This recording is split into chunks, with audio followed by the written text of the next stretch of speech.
ರಾಮಾಯಣದ ನವಾಹ ಶ್ರವಣ ವಿಧಿ, ಮಹಿಮೆ ಹಾಗೂ ಫಲದ ವರ್ಣನೆ. ಸೂತ ಪುರಾಣಿಕರು ಹೇಳುತ್ತಾರೆ, ರಾಮಾಯಣದ ಈ ಮಹಾತ್ಮ್ಯವನ್ನು ಕೇಳಿ ಮುನೀಶ್ವರ ಸನತ್ಕುಮಾರರು ಬಹಳ ಪ್ರಸನ್ನರಾಗಿ ಮುನೀಶ್ವರರಲ್ಲಿ ಪುನಃ ಕೇಳಿದರು. ಸನತ್ಕುಮಾರರು ಹೇಳುತ್ತಾರೆ, ಮುನೀಶ್ವರರೇ, ತಾವು ರಾಮಾಯಣದ ಮಹಾತ್ಮ್ಯವನ್ನು ತಿಳಿಸಿದಿರಿ. ಈಗ ತಾವು ಅದರ ಪಾರಾಯಣ ವಿಧಿಯನ್ನು ಕೇಳಲು ಇಚ್ಛಿಸುವೆವು. ಮಹಾಭಾಗರಾದ ಮುನಿಯೇ, ತಾವು ತತ್ವಾರ್ಥ ಜ್ಞಾನದಲ್ಲಿ ಕುಶಲರಾಗಿದ್ದೀರಿ. ಆದ್ದರಿಂದ ಅತ್ಯಂತ ಕೃಪಾಪೂರ್ವಕ ಈ ವಿಷಯವನ್ನು ಯಥಾರ್ಥವಾಗಿ ತಿಳಿಸಿರಿ. ನಾರದರು ಹೇಳಿದರು, ಮಹರ್ಷಿಗಳೇ, ನೀವು ಏಕಾಗ್ರಚಿತ್ತರಾಗಿ ಸಮಸ್ತ ಲೋಕಗಳಲ್ಲಿ ವಿಖ್ಯಾತವಾದ ರಾಮಾಯಣದ ಶ್ರವಣದ ವಿಧಿಯನ್ನು ಕೇಳಿರಿ. ಅದು ಸ್ವರ್ಗ ಮತ್ತು ಮೋಕ್ಷ ಸಂಪತ್ತನ್ನು ವೃದ್ಧಿಸಿಕೊಳ್ಳುವುದು.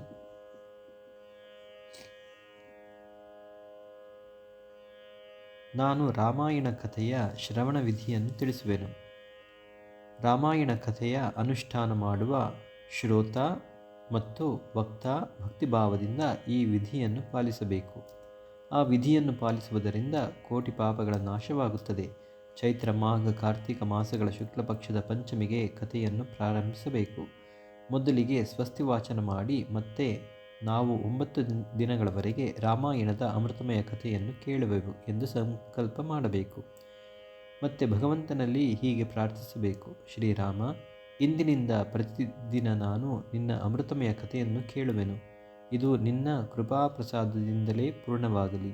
ಪ್ರತಿದಿನ ಅಪಮಾರ್ಗ ಕಡ್ಡಿಯಿಂದ ಹಲ್ಲುಗಳನ್ನು ಉಜ್ಜಿ ರಾಮಭಕ್ತಿಯಲ್ಲಿ ತತ್ಪರನಾಗಿ ವಿಧಿವತ್ತಾಗಿ ಸ್ನಾನ ಮಾಡಬೇಕು. ತನ್ನ ಇಂದ್ರಿಯಗಳನ್ನು ಹತೋಟಿಯಲ್ಲಿಟ್ಟುಕೊಂಡು ಬಂಧು ಬಾಂಧವರೊಂದಿಗೆ ಕಥೆಯನ್ನು ಕೇಳಬೇಕು. ಮೊದಲು ತನ್ನ ಕುಲಾಚಾರಕ್ಕನುಸಾರವಾಗಿ ದಂತಧಾವನ ಪೂರ್ವಕ ಸ್ನಾನ ಮಾಡಿ ಬಿಳಿ ವಸ್ತ್ರಗಳನ್ನುಟ್ಟು ಶುದ್ಧವಾಗಿ ಮನೆಗೆ ಬಂದು ಮೌನ ಭಾವದಿಂದ ಕೈಕಾಲು ತೊಳೆದು ಆಚಮನ ಮಾಡಿ ನಾರಾಯಣನನ್ನು ಸ್ಮರಿಸಬೇಕು. ಮತ್ತೆ ಪ್ರತಿದಿನ ದೇವರ ಪೂಜೆ ಮಾಡಿ ಸಂಕಲ್ಪಪೂರ್ವಕ ಭಕ್ತಿಯಿಂದ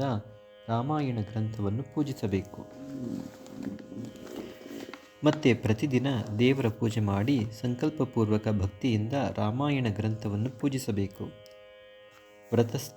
ವ್ರತಸ್ಥನಾದ ಪುರುಷನು ಅವಾಹನ, ಆಸನ, ಗಂಧ, ಪುಷ್ಪಾದಿ ಉಪಚಾರಗಳಿಂದ ಓಂ ನಮೋ ನಾರಾಯಣಾಯ ಈ ಮಂತ್ರದಿಂದ ಭಕ್ತಿಪಾರಾಯಣನಾಗಿ ಪೂಜಿಸಬೇಕು. ಸಮಸ್ತ ಪಾಪಗಳ ನಿವೃತ್ತಿಗಾಗಿ ತನ್ನ ಶಕ್ತಿಗನುಸಾರ ಒಮ್ಮೆ 2 ಬಾರಿ ಅಥವಾ 3 ಬಾರಿ ಪ್ರಯತ್ನಪೂರ್ವಕ ಹೋಮ ಮಾಡಬೇಕು. ಹೀಗೆ ಮನಸ್ಸು ಇಂದ್ರಿಯಗಳನ್ನು ನಿಗ್ರಹಿಸಿ ರಾಮಾಯಣ ವಿಧಿಯ ಅನುಷ್ಠಾನ ಮಾಡುವವನು ಭಗವಾನ್ ವಿಷ್ಣುವಿನ ಧಾಮಕ್ಕೆ ಹೋಗುತ್ತಾನೆ. ಅಲ್ಲಿಂದ ಮರಳಿ ಜಗತ್ತಿಗೆ ಬರುವುದಿಲ್ಲ. ರಾಮಾಯಣ ಸಂಬಂಧಿ ವ್ರತವನ್ನು ಧರಿಸುವ ಧರ್ಮಾತ್ಮ ಶ್ರೇಷ್ಠ ಪುರುಷನು ಚಾಂಡಾಲ ಹಾಗೂ ಪತಿತ ಮನುಷ್ಯರನ್ನು ಅನ್ನವಸ್ತ್ರಾದಿಗಳಿಂದಲೂ ಸತ್ಕರಿಸಬಾರದು. ನಾಸ್ತಿಕನು, ಧರ್ಮಮೇರೆಯನ್ನು ಮೀರಿದವನು, ಪರನಿಂದಕನು, ಚಾಡಿಕೋರನು ಆದವನನ್ನು ರಾಮಾಯಣ ವ್ರತಧಾರಿಯು ಮಾತಿನಿಂದಲೂ ಕೂಡ ಆದರಿಸಬಾರದು. ಪರಪುರುಷನ ಸಮಾಗಮದಿಂದ ಹುಟ್ಟಿದ ಜಾರಪುತ್ರನನ್ನು ಕುಂಡ ಎಂದು ಹೇಳುತ್ತಾರೆ. ಇಂತಹ ಕುಂಡನಲ್ಲಿ ಊಟ ಮಾಡುವವನೂ, ಹಾಡು ಹೇಳಿ ಜೀವನ ನಡೆಸುವವನೂ, ದೇವರಿಗೆ ಅರ್ಪಿಸಿದ ವಸ್ತುಗಳನ್ನು ಉಪಭೋಗಿಸುವವನ, ಅನ್ನ ತಿನ್ನುವವನೂ, ವೈದ್ಯಾನ್ನವನ್ನು ತಿನ್ನುವವನು, ಜನರನ್ನು ಸುಮ್ಮನೆ ಹೊಗಳಿ ಕವಿತೆ ಬರೆಯುವವನು, ದೇವರನ್ನು ಬ್ರಾಹ್ಮಣರನ್ನು ವಿರೋಧಿಸುವವನು, ಪರಾನ್ನದಲ್ಲಿ ಆಸಕ್ತಿ ಉಳ್ಳವನೂ ಪರಸ್ತ್ರೀಯರಲ್ಲಿ ಆಸಕ್ತನೂ ಆದ ಇಂತಹ ಮನುಷ್ಯನನ್ನು ರಾಮಾಯಣ ವ್ರತಿಯು ಮಾತಿನಿಂದಲೂ ಆದರಿಸಬಾರದು. ಇಂತಹ ದೋಷಗಳಿಂದ ದೂರವಿದ್ದು ಶುದ್ಧನಾಗಿ ಜಿತೇಂದ್ರಿಯನಾಗಿ ಎಲ್ಲರ ಹಿತದಲ್ಲಿ ತತ್ಪರನಾಗಿರುತ್ತಾ ರಾಮಾಯಣವನ್ನು ಆಶ್ರಯಿಸುವವನು ಪರಮಸಿದ್ಧಿಯನ್ನು ಪಡೆಯುತ್ತಾನೆ.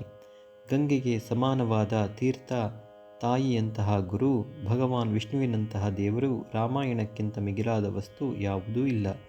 ವೇದಕ್ಕೆ ಸಮಾನ ಶಾಸ್ತ್ರ, ಶಾಂತಿಗೆ ಸಮಾನವಾದ ಸುಖ, ಶಾಂತಿಗಿಂತ ಹೆಚ್ಚಾದ ಜ್ಯೋತಿ ಯಾವುದೂ ಇಲ್ಲ. ಹಾಗೂ ರಾಮಾಯಣಕ್ಕಿಂತ ಉತ್ಕೃಷ್ಟವಾದ ಕಾವ್ಯ ಬೇರೆ ಯಾವುದೂ ಇಲ್ಲ. ಕ್ಷಮೆಗೆ ಸಮವಾದ ಬಲ, ಕೀರ್ತಿಗೆ ಸಮವಾದ ಧನ, ಜ್ಞಾನಕ್ಕೆ ಸಮವಾದ ಲಾಭ ಯಾವುದೂ ಇಲ್ಲ. ಹಾಗೂ ರಾಮಾಯಣಕ್ಕಿಂತ ಮಿಗಿಲಾದ ಉತ್ತಮವಾದ ಗ್ರಂಥ ಯಾವುದೂ ಇಲ್ಲ. ರಾಮಾಯಣ ಕಥೆಯ ಕೊನೆಯಲ್ಲಿ ವೇದಜ್ಞ ಕಥಾವಾಚಕನಿಗೆ ದಕ್ಷಿಣೆ ಸಹಿತ ಗೋವನ್ನು ದಾನ ಮಾಡಬೇಕು.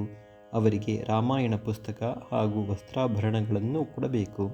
ಕಥಾವಾಚಕನಿಗೆ ರಾಮಾಯಣದ ಪುಸ್ತಕವನ್ನು ಕೊಡುವವನು ಭಗವಾನ್ ವಿಷ್ಣುವಿನ ಧಾಮಕ್ಕೆ ಹೋಗುತ್ತಾನೆ. ಅಲ್ಲಿಗೆ ಹೋಗಿ ಅವನಿಗೆ ಎಂದೂ ಶೋಕಿಸಬೇಕಾಗುವುದಿಲ್ಲ. ಧರ್ಮಾತ್ಮರಲ್ಲಿ ಶ್ರೇಷ್ಠರಾದ ಸನತ್ಕುಮಾರರೇ, ರಾಮಾಯಣದ ನವಾಹನ ಕಥೆಯನ್ನು ಪ್ರಾರಂಭಿಸಿ ಅದರ ಶ್ರವಣ ಮಾತ್ರದಿಂದ ಮನುಷ್ಯನು ಎಲ್ಲ ಪಾಪಗಳಿಂದ ಮುಕ್ತನಾಗಿ ಹೋಗುತ್ತಾನೆ. 2 ಬಾರಿ ಈ ಕಥೆಯನ್ನು ಶ್ರವಣಿಸಿದರೆ ಶ್ರೋತೃವಿಗೆ ಪುಂಡರೀಕ ಯಜ್ಞದ ಫಲ ಸಿಗುತ್ತದೆ. ಜಿತೇಂದ್ರಿಯನಾಗಿ ವ್ರತಧಾರಣಪೂರ್ವಕ ರಾಮಾಯಣ ಕಥೆಯನ್ನು ಶ್ರವಣಿಸುವವನು 2 ಅಶ್ವಮೇಧ ಯಜ್ಞದ ಫಲವನ್ನು ಪಡೆಯುತ್ತಾನೆ.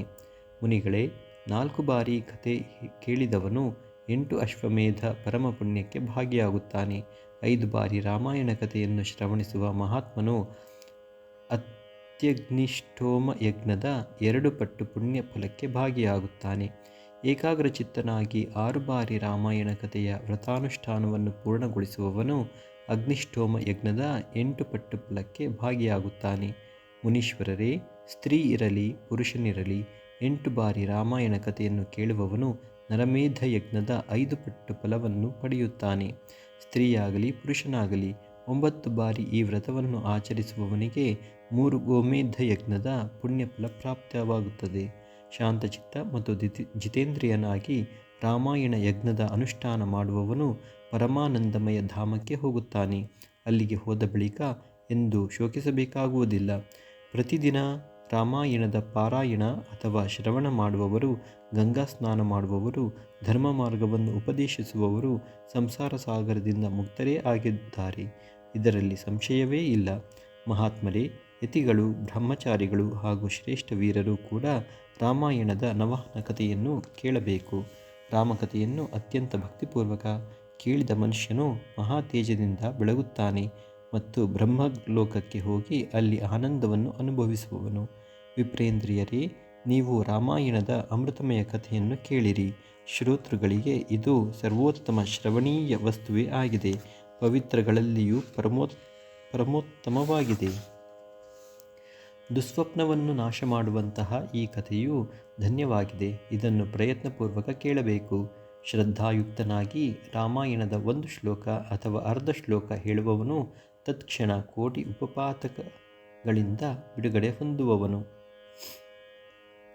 ಇದು ಗುಹ್ಯಾತಿಗುಹ್ಯ ವಸ್ತು ಆಗಿದೆ. ಇದನ್ನು ಸತ್ಪುರುಷರು ಕೇಳಬೇಕು. ಭಗವಾನ್ ಶ್ರೀರಾಮನ ಮಂದಿರದಲ್ಲಿ ಅಥವಾ ಯಾವುದೇ ಪುಣ್ಯಕ್ಷೇತ್ರದಲ್ಲಿ ಸತ್ಪುರುಷರ ಸಭೆಯಲ್ಲಿ ರಾಮಾಯಣ ಕಥೆಯನ್ನು ಪ್ರವಚನ ಮಾಡಬೇಕು. ಬ್ರಹ್ಮದ್ರೋಹಿಯಾದವನು, ಢಂಬಾಚಾರ ಉಳ್ಳವನು, ಜನರನ್ನು ವಂಚಿಸುವವನು ಇವರಿಗೆ ಈ ಪರಮೋತ್ತಮ ಕಥೆಯನ್ನು ಹೇಳಬಾರದು.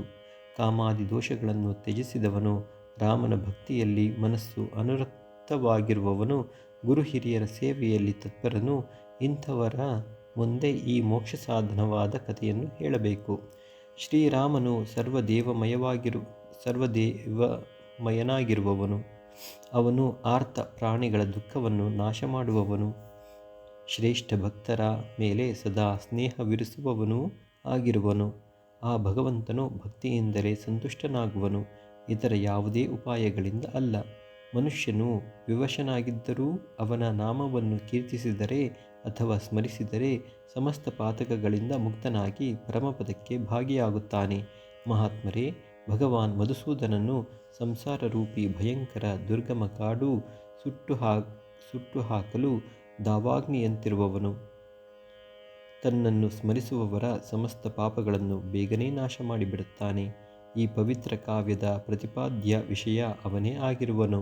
ಆದ್ದರಿಂದ ಈ ಪರಮೋತ್ತಮ ಕಾವ್ಯವನ್ನು ಸದಾಕಾಲ ಶ್ರವಣಿಸಲು ಯೋಗ್ಯವಾಗಿದೆ. ಇದರ ಶ್ರವಣ ಪಾರಾಯಣದಿಂದ ಸಮಸ್ತ ಪಾಪಗಳು ನಾಶವಾಗುತ್ತವೆ.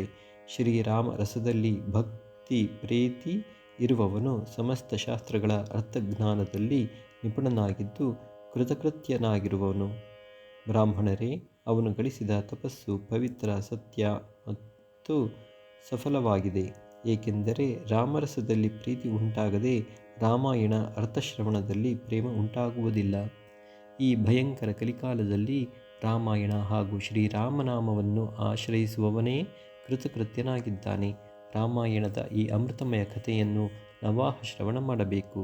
ಹೀಗೆ ಮಾಡುವ ಮಹಾತ್ಮನು ಕೃತಜ್ಞನಾಗಿದ್ದಾನೆ. ಅಂಥವನಿಗೆ ಪ್ರತಿದಿನ ನನ್ನ ನಮಸ್ಕಾರಗಳು. ಶ್ರೀರಾಮನ ನಾಮ, ಕೇವಲ ಶ್ರೀರಾಮನಾಮವೇ ನನ್ನ ಜೀವನವಾಗಿದ್ದು, ಕಲಿಯುಗದಲ್ಲಿ ಬೇರೆ ಯಾವುದೇ ಉಪಾಯದಿಂದ ಜೀವಿಗಳಿಗೆ ಸದ್ಗತಿ ಆಗುವುದಿಲ್ಲ ಎಂದು ತ್ರಿವಾರ ಸತ್ಯ. ಸೂತ ಪುರಾಣಿಕರು ಹೇಳುತ್ತಾರೆ, ಮಹಾತ್ಮ ನಾರದರಿಂದ ಈ ಪ್ರಕಾರ ಉಪದೇಶ ಪಡೆದು ಸನತ್ಕುಮಾರರಿಗೆ ತತ್ಕ್ಷಣ ಪರಮಾನಂದವಾಯಿತು. ವಿಪ್ರರೇ, ಆದ್ದರಿಂದ ನೀವೆಲ್ಲರೂ ರಾಮಾಯಣದ ಅಮೃತಮಯ ಕಥೆಯನ್ನು ಕೇಳಿರಿ. ರಾಮಾಯಣವನ್ನು 9 ದಿನಗಳಲ್ಲೇ ಕೇಳಬೇಕು. ಹೀಗೆ ಮಾಡುವವನು ಸಮಸ್ತ ಪಾಪಗಳಿಂದ ಮುಕ್ತನಾಗುತ್ತಾನೆ. ದ್ವಿಜೋತ್ತಮರೇ, ಈ ಮಹಾಕಾವ್ಯವನ್ನು ಕೇಳಿ ಓದುವವರ ಮೇಲೆ, ಪೂಜೆ ಮಾಡುವವರ ಮೇಲೆ ಲಕ್ಷ್ಮೀ ಸಹಿತ ಭಗವಾನ್ ವಿಷ್ಣು ಪ್ರಸನ್ನನಾಗುತ್ತಾನೆ. ವಿಪ್ರೇಂದ್ರ, ಕಥೆ ಓದುವವರು ಪ್ರಸನ್ನಗೊಂಡರೆ ಬ್ರಹ್ಮ ವಿಷ್ಣು ಮಹೇಶ್ವರರು ಪ್ರಸನ್ನರಾಗುತ್ತಾರೆ. ಈ ವಿಷಯದಲ್ಲಿ ಯಾವ ವಿಚಾರವನ್ನೂ ಮಾಡಬಾರದು. ರಾಮಾಯಣ ಓದುವವನಿಗೆ ತನ್ನ ವೈಭವಕ್ಕನುಸಾರವಾಗಿ ಗೋವು, ವಸ್ತ್ರ, ಸುವರ್ಣ ಹಾಗೂ ರಾಮಾಯಣದ ಪುಸ್ತಕ ಮೊದಲಾದ ವಸ್ತುಗಳನ್ನು ಕೊಡಬೇಕು. ಆ ದಾನದ ಪುಣ್ಯ ಫಲವನ್ನು ಹೇಳುವೆನು. ತಾವು ಏಕಾಗ್ರಚಿತ್ತರಾಗಿ ಕೇಳಿರಿ. ಆ ದಾನಿಗೆ ಗ್ರಹ ಭೂತ ಪ್ರೇತಾದಿಗಳು ಎಂದು ಬಾಧಿಸುವುದಿಲ್ಲ. ಶ್ರೀರಾಮಚರಿತ್ರೆಯ ಶ್ರವಣ ಮಾಡುವವರ ಎಲ್ಲ ಶ್ರೇಯಗಳು ವೃದ್ಧಿಯಾಗುವುವು. ಅವನಿಗೆ ಅಗ್ನಿಯ ಬಾಧೆ, ಕಳ್ಳರ ಕಾಟ ಇರುವುದಿಲ್ಲ. ಅವನು ಈ ಜನ್ಮದಲ್ಲಿ ಗಳಿಸಿದ ಎಲ್ಲ ಪಾಪಗಳಿಂದ ತತ್ಕಾಲದಲ್ಲಿ ಮುಕ್ತನಾಗುತ್ತಾನೆ. ಅವನು ಮೃತನಾಗಿ ತನ್ನ 7 ತಲೆಮಾರು ಸಹಿತ ಮೋಕ್ಷಕ್ಕೆ ಭಾಗಿಯಾಗುತ್ತಾನೆ. ಹಿಂದಿನ ಕಾಲದಲ್ಲಿ ಸನತ್ಕುಮಾರರು ಭಕ್ತಿಯಿಂದ ಕೇಳಿದಾಗ ನಾರದರು ಹೇಳಿದುದೆಲ್ಲವನ್ನೂ ನಾನು ನಿಮಗೆ ತಿಳಿಸಿರುವೆನು. ರಾಮಾಯಣವು ಆದಿಕಾವ್ಯವಾಗಿದೆ. ಇದು ಸಮಸ್ತ ವೇದಾರ್ಥ ಸಮ್ಮತವಾಗಿದೆ. ಇದರಿಂದ ಎಲ್ಲ ಪಾಪಗಳ ನಿವಾರಣೆಯಾಗುತ್ತದೆ. ಈ ಪುಣ್ಯಮಯ ಕಾವ್ಯವು ಸಂಪೂರ್ಣ ದುಃಖಗಳ ನಾಶ ಮಾಡಿ ಸಮಸ್ತ ಪುಣ್ಯಗಳನ್ನು ಮತ್ತು ಎಲ್ಲ ಯಜ್ಞಗಳ ಫಲವನ್ನು ಕೊಡುವುದಾಗಿದೆ. ಇದರ 1 ಅಥವಾ ಅರ್ಧ ಶ್ಲೋಕವನ್ನಾದರೂ ಪಠಿಸುವ ವಿದ್ವಾಂಸನನ್ನು ಎಂದೂ ಪಾಪಗಳು ಬಂಧಿಸಲಾರವು. ಶ್ರೀರಾಮನಿಗೆ ಸಮರ್ಪಿತವಾದ ಈ ಪುಣ್ಯ ಕಾವ್ಯವು ಸಮಸ್ತ ಕಾಮನೆಗಳನ್ನು ಕೊಡುವುದಾಗಿದೆ. ಭಕ್ತಿಪೂರ್ವಕ ಇದನ್ನು ಕೇಳುವ, ತಿಳಿಯುವ ಜನರಿಗೆ ದೊರೆಯುವ ಪುಣ್ಯಫಲದ ವರ್ಣನೆಯನ್ನು ಕೇಳಿರಿ.